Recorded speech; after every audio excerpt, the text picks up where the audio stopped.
Hello, everybody. For my brothers and sisters that are part of the National Association of Letter Carriers, and for the general public that don't know who I am, my name is Scott Vanna, and I'm a letter carrier out of the state of Illinois that works out of the Central Illinois District here in the Midwest. The reason why I'm speaking to you today is a plea for some assistance. Every single day, you see your mailman, your city letter carrier that's in uniform deliver your mail in some of the harshest conditions that people could possibly work in, whether it be rain, sleet, or snow. As it's been stated, the mail's got to go. You will see us every single day. Hey, how are you there? RBAGP. Read, believe, accept God's promise. Absolutely. We're going to send much love to you out of there, out of Mount Olive, Illinois. You stay safe out there. Be careful. Make sure you're taking your breaks, okay? Safety over everything else. But the reason why I'm doing this broadcast is that your city letter carriers throughout the country need your help. We have a lackluster contract that can't even address our basic needs as letter carriers. It lacks on safety. It lacks on giving us living wage that only offers 3.9% increase over a 42-month period. What some of you don't know in the public eye is that we are regularly assaulted, whether it be by gun or knife point, physically restrained for our arrow keys, whether it happened to someone that I know through a coworker here in Berwyn, another individual that I went to Leadership Academy with in Chicago, or some of the other people throughout the country.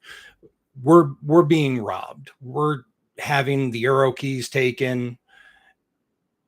And it's just, to say that it's getting bad is an understatement. Our safety is on the line every single day, and the Postal Service isn't really doing very much to help us.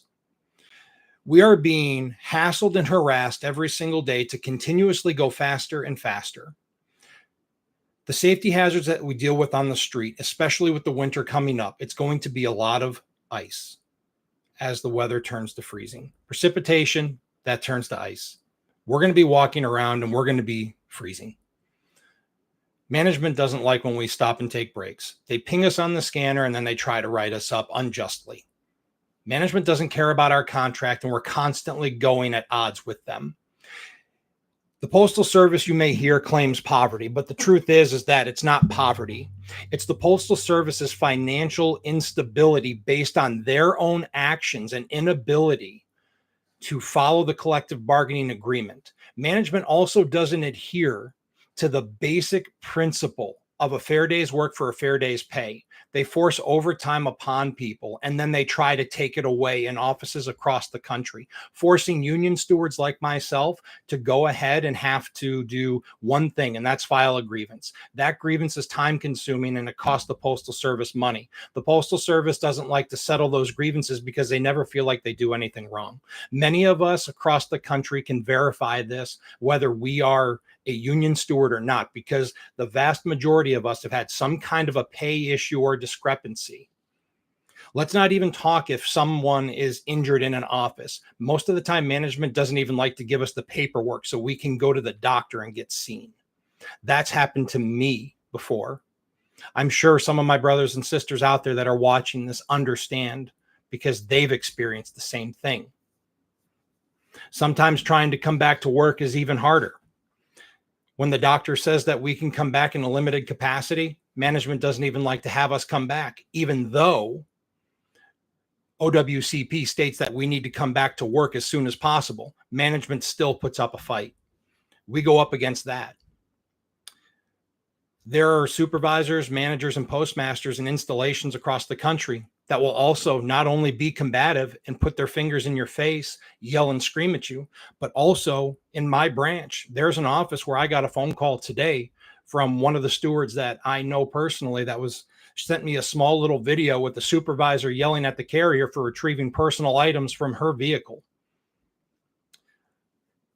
I'm going to go ahead and I'm going to try and post that as a little short, and I'll just post it aggressive supervisor so you can see just a little snippet of what's going on. Also for my brothers and sisters, little things that we deal with. Also, the Postal Service regularly will state what their quarterly earnings are, whether it be 18.2 billion, 23.3 billion. The Postal Service makes money, but financial negligence on their end is why they consistently end up in the red. Also, they put all these extra managerial positions into play. There was a former Postmaster General that was here. They called him Carvin Marvin. He was here long before I started, but he made a comment, and there's a gentleman named Corey Walton who had told the story much better than I ever could. He said that if you're not touching the mail, you should be worried about your job. So if you're a distribution clerk, a mail handler in the plant, if you're at the point of sale doing retail, or if you're a city letter carrier, a rural carrier, a PTF, RCA, CCA, we are the ones that get the mail delivered because we are the ones that are in the mix every single day. The reason why we need the public's help is so we can get our message out that we need a fair contract that addresses the cost of living, that we are paid a fair wage, that overtime can end on a mandatory basis like we constantly deal with. This is not a gripe. This is not a complaint. These are just some of the realities that we deal with. Talk to your letter carrier if you see them. Ask them what it's like doing their job. Have a brief 1 to 2 minute heart to heart with them every now and then. See what they go through. You know, at the end of the day, we're people too. When COVID was going on, we didn't get hazard pay.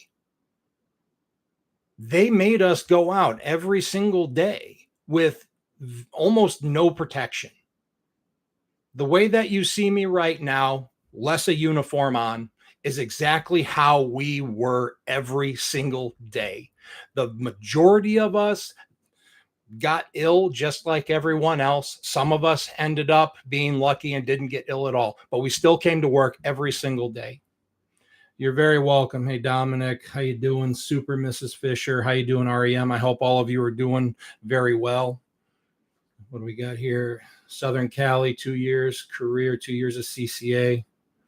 Yeah, so Super M Fisher is having problems digging into the check with advancements.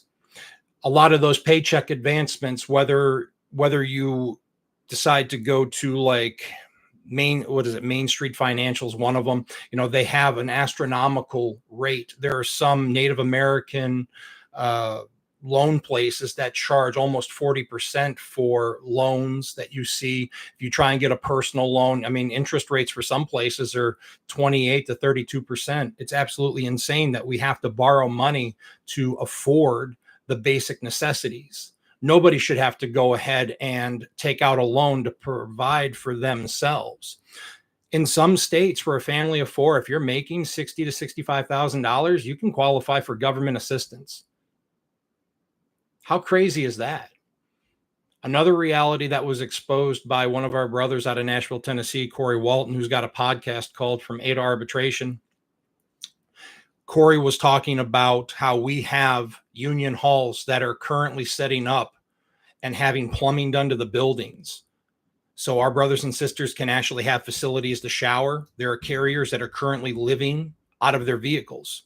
Now, I know that it may look like I have stuff behind me here, but everything that you see right here, whether it be video games or books and things of that nature, the vast majority of this stuff I've had since DVDs started coming out.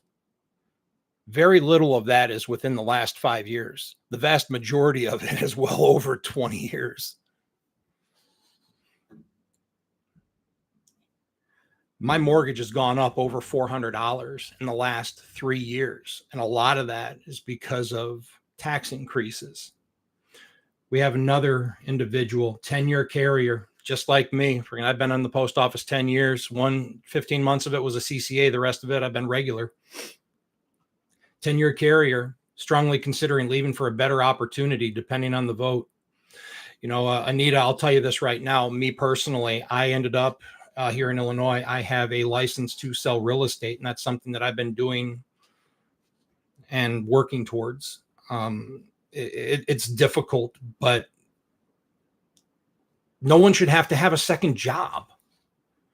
No one should have to have a second job to provide. But unfortunately, the realities of everything is that inflation is well over 20%. And I'm not going to get into politics. Getting into politics is only going to create more division. And at the end of the day, we are American citizens and we need help.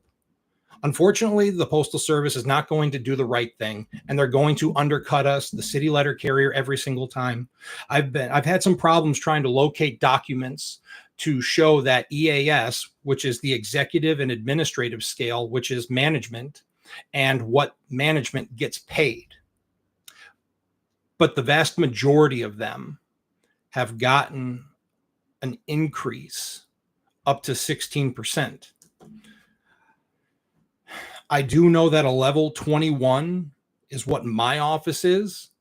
A level 21 postmaster makes right up to about $110,000 a year. That's absolutely insane. I know that a level 17 supervisor starting off makes just over $66,000 a year. If we're going to, a step A letter carrier doesn't make that. They make almost $20,000 less. Like, how can you afford to live on that? We just can't. My plea for the public is to help us. Look and see what we do. See what we bring to your door. It's not just junk mail and advertisements. It truly is first-class service. We are also the unofficial watchdogs of the neighborhood. We care about you, your mail, your parcels, your family. We care about the neighborhoods. I'm going to share a little story about, and I'm going to try not to cry about this because I don't like to get sentimental and things of that nature. So just give me a second. But in the 10 years I've been on this job, the first 5, I had a park and loop route. The first hour was businesses, and it was always fun. Talk to the jeweler, pet his dog, currency exchange, Dollar Tree, get myself a quick Rip-It. For anyone that's a military veteran, you'll know that those Rip-Its definitely came in handy, whether you were CONUS or OCONUS or deployed. Those things are still the best in my opinion. Definitely beats Monster. It's not an endorsement. It's just my personal opinion. Yeah, Ari. Yeah, supervisors making $86,500 to sit down in front of a computer and do data entry and answer a telephone. The supervisor does absolutely no labor. I want the general public to understand that supervisors, managers, and postmasters do no labor. They are administrative staff only. The carriers are the ones that get the job done on the street. The clerks are the ones that get everything done in the office. When it comes to retail and distribution, your mail processing and handlers, as well as your truck drivers on the street, those are the ones that get the plants moving. The machine operators, those are the ones that get the job done. You'll see people online like JH, who's a tractor trailer operator. That man is one of the people that deliver the mail. You'll see people like Mailman Nick or myself, Scotty V. You'll see Angry Mailman Matthew Dover out of Tennessee, Corey Walton from 8 Arbitration out of Nashville, Tennessee, that deliver the mail. Some of the people that are in the comments here, like Dominic, REM, Anita Nutt. I just got onto that. RBAGP. We're all carriers. We are the ones that are doing the job, that are servicing those mailboxes, that are delivering your parcels, that are the first point of contact anytime something goes wrong. We are the face of the Postal Service. That's why we need your help. We need your help to make our workplace even better. And I'm going to give you another reason to help us. The Postal Service took no adverse action against any of the supervisors, managers, or postmasters when it came to the death of Eugene Gates.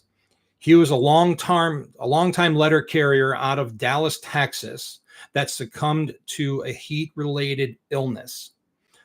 Mr. Gates never had any disciplinary action taken against him in his entire career up until May of 2023, and they said that he was stationary.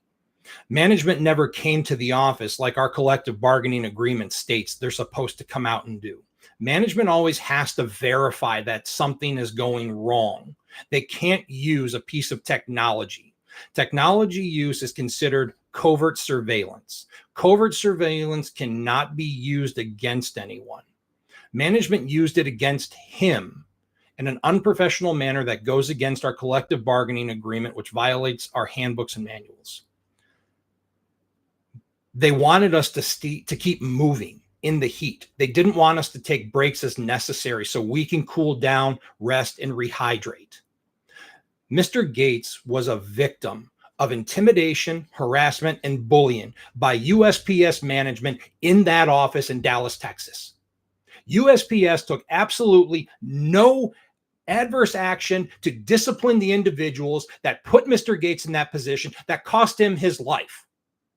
And they feel absolutely no guilt against anything that they've done, and they have taken zero responsibility for the actions of their unprofessional and unethical management. As far as I'm concerned, there is a 6-letter word that they are.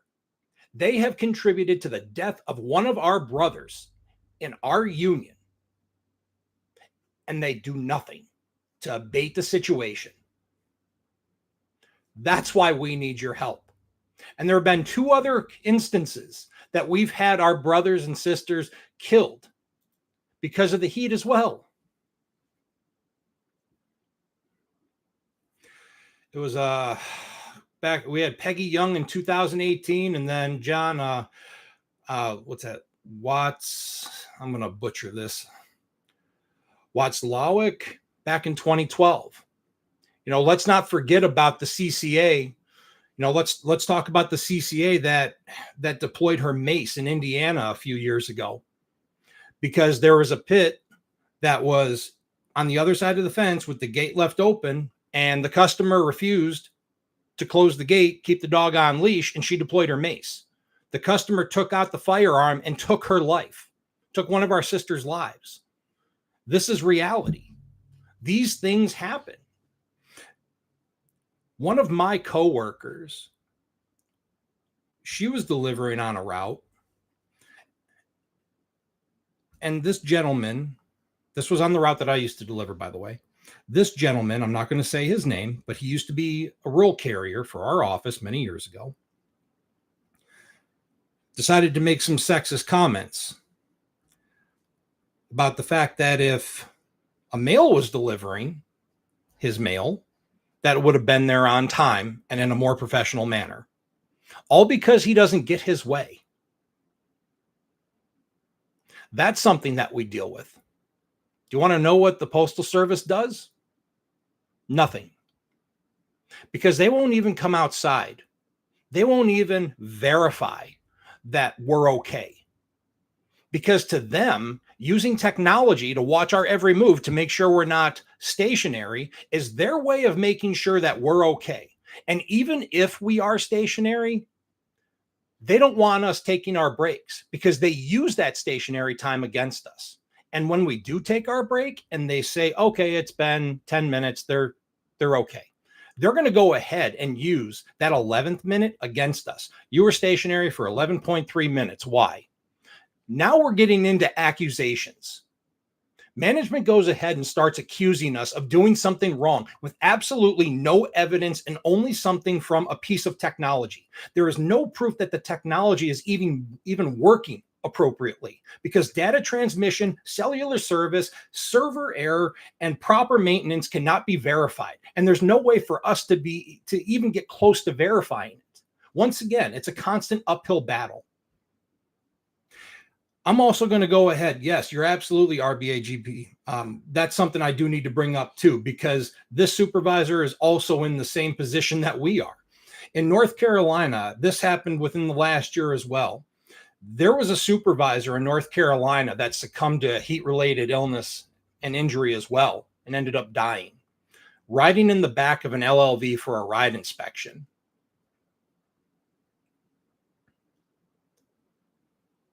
Nothing happened to the Postal Service. Nobody was disciplined. There was no abatement to get any kind of ventilation into any of our long life vehicles, LLVs. So if you look at our tentative agreement, they're saying that the Postal Service will try or make attempts to get vehicles with air conditioning. The truth is that it's not that they're trying to get vehicles. It's all about cost. Anytime you hear government contract, it means lowest bidder. That's something that a lot of people out there, you need to know. Government contract equals lowest bidder. It was like that in the military when I served, and anybody that served in the military understands that if you hear military grade, it means piece of crap. And that is the honest to God truth.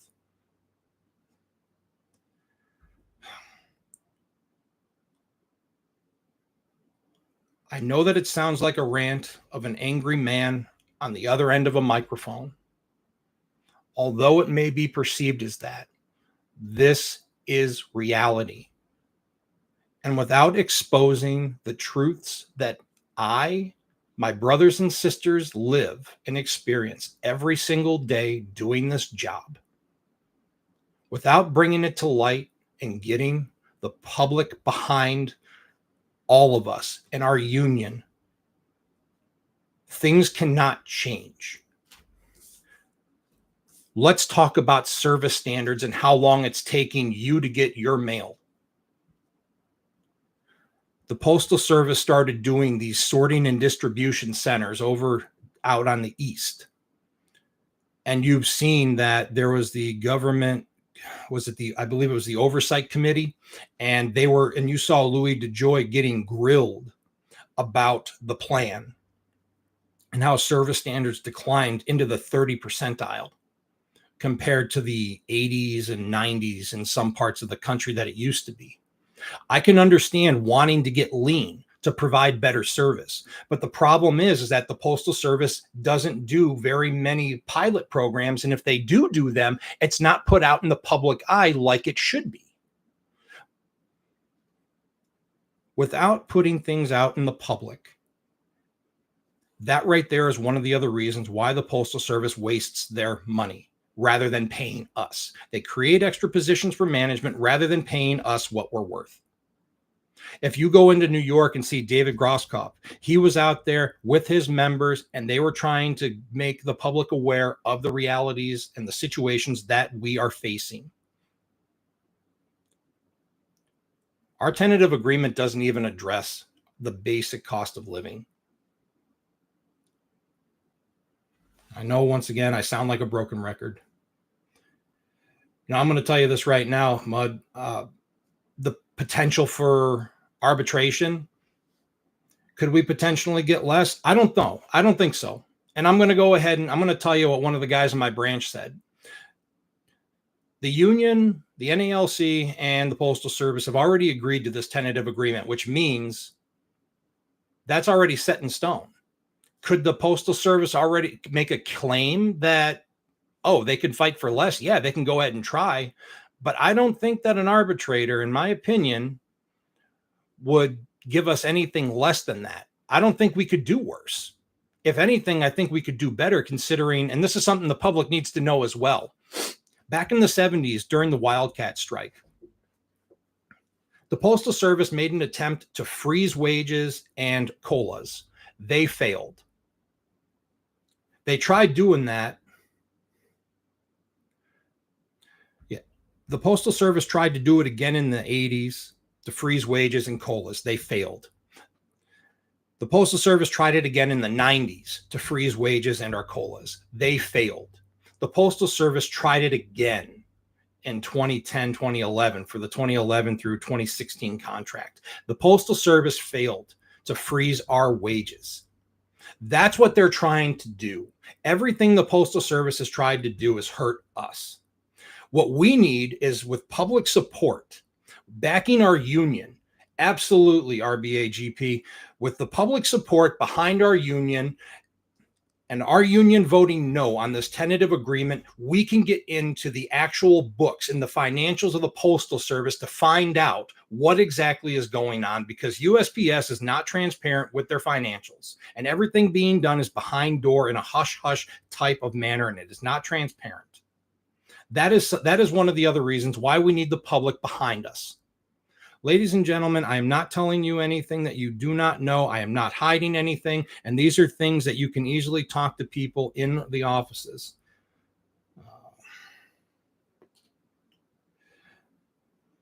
Chris, I don't know anything about FSA, brother. I've never had to use any of that stuff. If you go on Region 3's Facebook page, Margaret was posting things like that earlier today and over the last couple of days. But ladies and gentlemen, please, we really need your help. We need your support. We need you behind us. We need you to help us make the Postal Service a better place.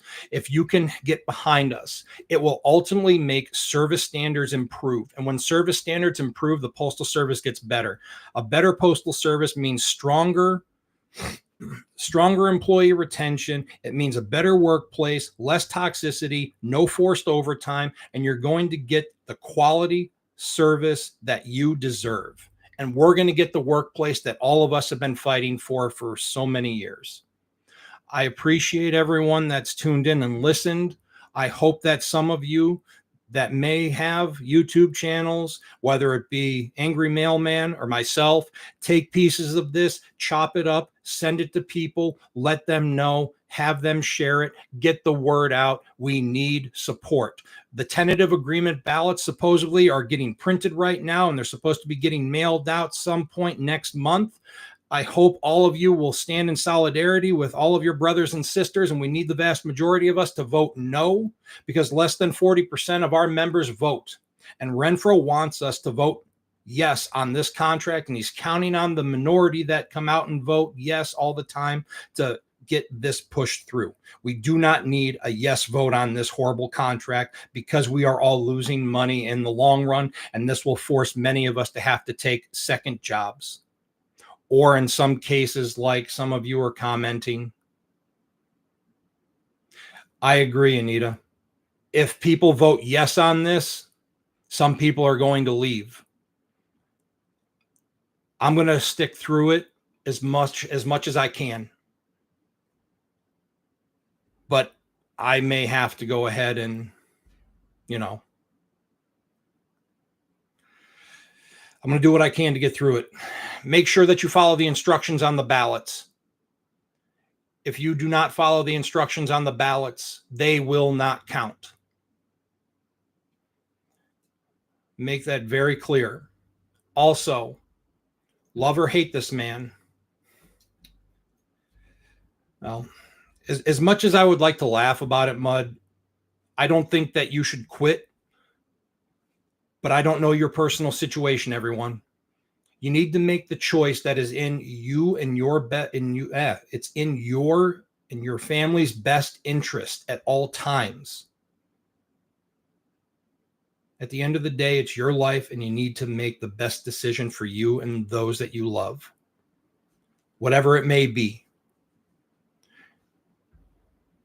I'll say a prayer for all of us. I hope all of us are going to be on the same page. And I pray that the vast majority of us vote no on this tentative agreement. Force arbitration, force Article 16 inside our National Association of Letter Carriers Constitution. If Renfro won't go to arbitration, then he's going to have to open up negotiations with the Postal Service again. Pages 52 through 54 in the NALC Constitution, everybody. I did talk a little bit about that in a previous video. I thank you all very much for tuning in. I understand that you're not going to slave outside for scraps, and nobody should have to do that. I'll make one recommendation to all of you. Something that my soon-to-be ex-wife had told me many years ago. I had always gotten into it with her about a backup plan, and she always said to have one. Have a backup plan, Scott. Have a backup plan. Right about 37, it started sinking in. Having a backup plan. Okay, let's see what's the harm. Can't hurt to have a backup plan. What was I interested in?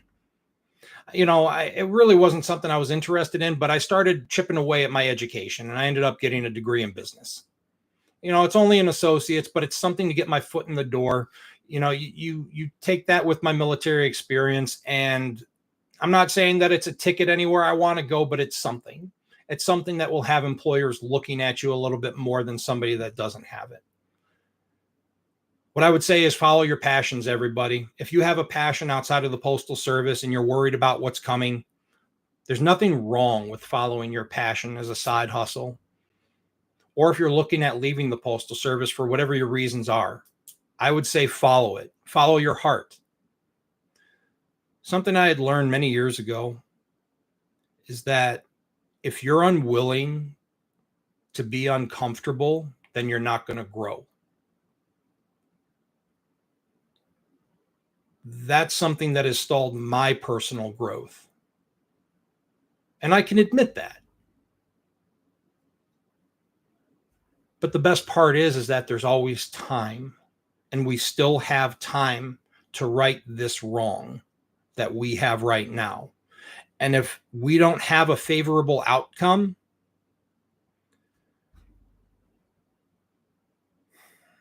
I don't know. We're just going to have to wait and see. But I have faith. I have faith in every last one of you. I have faith in the vast majority of our brothers and sisters in this union that we're going to have a favorable outcome for this vote. I don't know if any of you have noticed, but David Noble did post a little something, and he stated that he is worried because the Department of Labor regulates union votes, but it doesn't regulate ratification votes. David also sent Renfro an email saying that he wants to observe the ballots and how they're processed. Renfro has not reached out to him, according to David.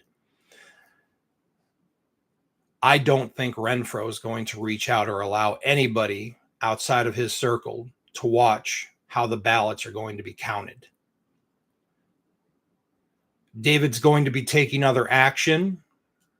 I'm not going to say what that action is, but if you're on Facebook, you will see what it is. And I'm going to tell you right now, I absolutely believe him with what he's going to say. Yeah.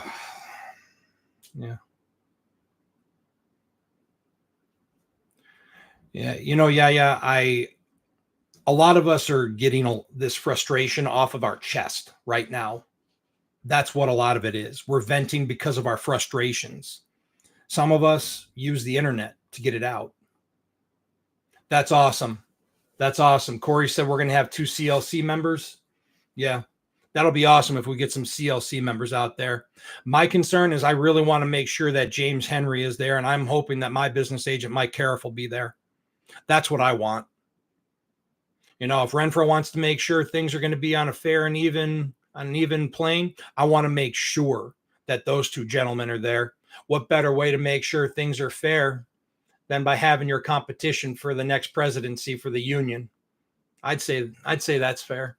But yeah. We're all just trying to, we're venting, we're frustrating, whether we write in journals, yell, go at the gym, use social media, the internet, like a lot of us use. We're just getting it all off of our chest. And if it helps us get through the day without hurting someone, I would say that it's a positive.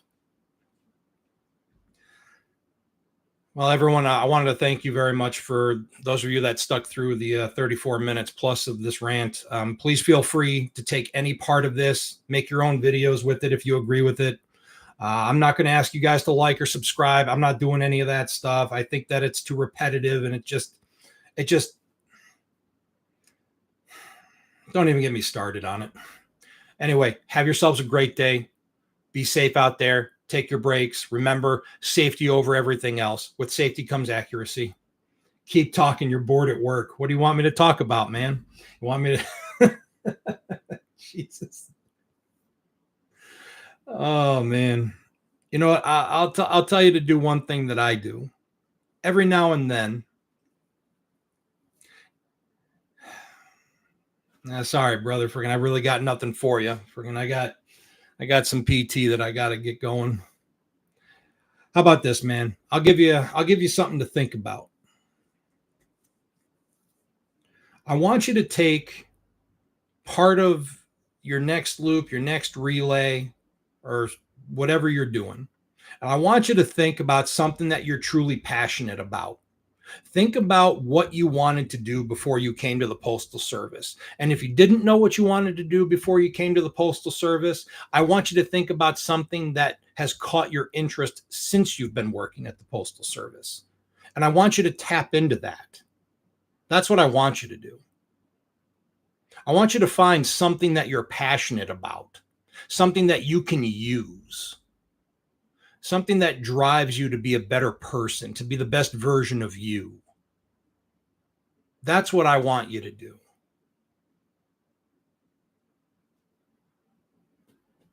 Anybody else got anything to add? Or do you want me to shut up now?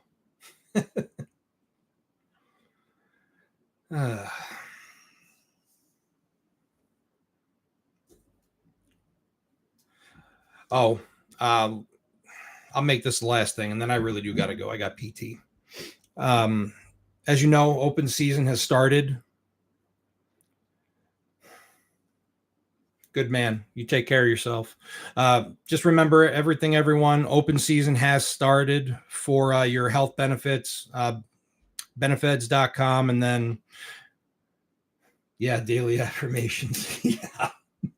Trust me, man. I think I swear a little bit too much to be doing something like that. I swear more than Corey, by the way. I just think I might do a little bit of a better job controlling it when I'm in front of a camera. And I also try to remember that, there are kids on YouTube. So, but whatever. That's just me being a smart aleck. But yeah, so open season is happening right now. Make sure all of you sign up for your health benefits and everything. Things are transferring over. So there's no need to make any changes from what the OPM website was saying. But I still went in and made the change anyway. You can still go on there, compare plans, benefits.com for your dental and vision. All that stuff is there. Yeah, you know what, my brother, I haven't had a chance to go ahead and listen to it yet, but I will go ahead and give it a chance here after I'm done with PT. All right, everyone, have yourselves a great day. Thank you again for your attention. I love you all. Take care and be safe.